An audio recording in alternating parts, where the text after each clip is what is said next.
Friends good evening, welcome back to my channel. তো আমার চ্যানেলে একটি নতুন ভিডিও তোমাদের সকলকে অনেক অনেক স্বাগত। দেখো গাইস, আজকে আমি মানে বিকালবেলার দিকে বেরিয়ে পড়েছিলাম পিসির বাড়িতে, কারণ আজকে আমাদের পিসির বাড়িতে পুজো ছিল। তো সে কারণের জন্য গিয়েছিলাম। আর এই দিকে রাস্তাগুলোতে দেখো, মানে এত পরিমাণ বৃষ্টি হয়েছে, কেমন বন্যা হয়ে গেছে চারিদিকটা। আমাদের দিকেও হয়েছে, কিন্তু এদিকটা একটু বেশি হয়েছে। তো তারপরেই আমি চলে এসেছিলাম পিসির বাড়িতে। আর এই পুচকুটাকে দেখো, ওকে আমি কোলে নিয়েছিলাম, আর ও কেমন করছে দেখো। চিনতে পারছে না প্রথম প্রথম, তারপরে আস্তে আস্তে ঠিক হয়ে গেল।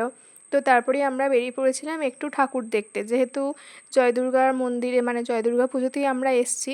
তো সেখানে না গেলে তো আর হয় না, তো সে কারণের জন্যই আমরা গিয়েছিলাম একটু ঠাকুর দেখতে। আর এটাই হলো জয় দুর্গা মায়ের মন্দির। তারপরে আমরা চলে এসেছিলাম বাড়ি। আর বাড়ি এসে এখানে সমস্ত রান্না টান্না হচ্ছিলো। আর এই পুচকুটাকে দেখো, আমাকে বলছে বাবু একটু হাই করে দাও, ও আর কি হাই করতে পারছে না। তারপরেই দেখো আমরা এখানে গিয়েছিলাম, মানে মায়ের পুজো শেষ হয়ে গেল, এরপর মা গোটা গ্রামে গ্রামে ঘুরবেন।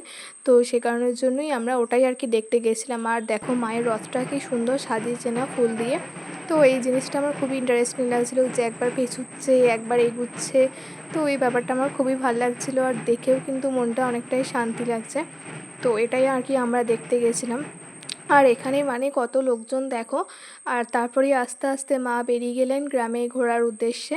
আর তারপর আমরাও গেছিলাম একটু মেলা দেখতে, কিন্তু আমরা যে টাইমে মেলা দেখতে গিয়েছিলাম তখন মানে অনেক দোকানই খোলেনি, যেহেতু দিনের বেলা ছিল। তো আর তখন প্রায় 12টা 1টা মতো বাজছিল। তো সেখানের জন্য আমরাও চলে এলাম, কারণ ঘেমে নিয়ে একবারে অবস্থা খারাপ হয়ে গেছিলো। তারপরে এখানে সন্ধেবেলার টাইমে নৈবেদ্য বেরোচ্ছিলো, সে কারণের জন্য আমরা একটু রেডিও হয়ে নিয়েছিলাম। আর দেখো এখানে মায়ের জন্য কি সুন্দর নৈবেদ্য বেরোচ্ছে।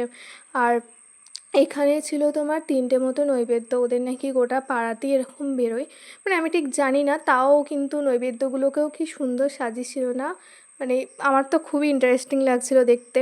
তারপরেই চলে গেছিলাম আবার একটু মেলা ঘুরতে, যেহেতু আমরা তার পরের দিনই বাড়ি চলে এসেছি।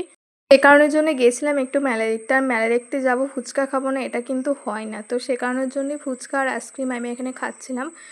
আর তার পরের দিনে সকালের ভিডিও, মানে মা যখন বাড়ি ঢুকলেন, তো তখন দেখো মাকে কীরকম নাচিয়ে নাচিয়ে বাড়িতে ঢোকানো হচ্ছে। আর এই জিনিসটাও কিন্তু খুবই ইন্টারেস্টিং লাগছিল আমার। তো চলো আজকের মতো টাটা। আর আজকের ব্লগটা তোমাদের কেমন লাগলো জানিও। চলো টাটা।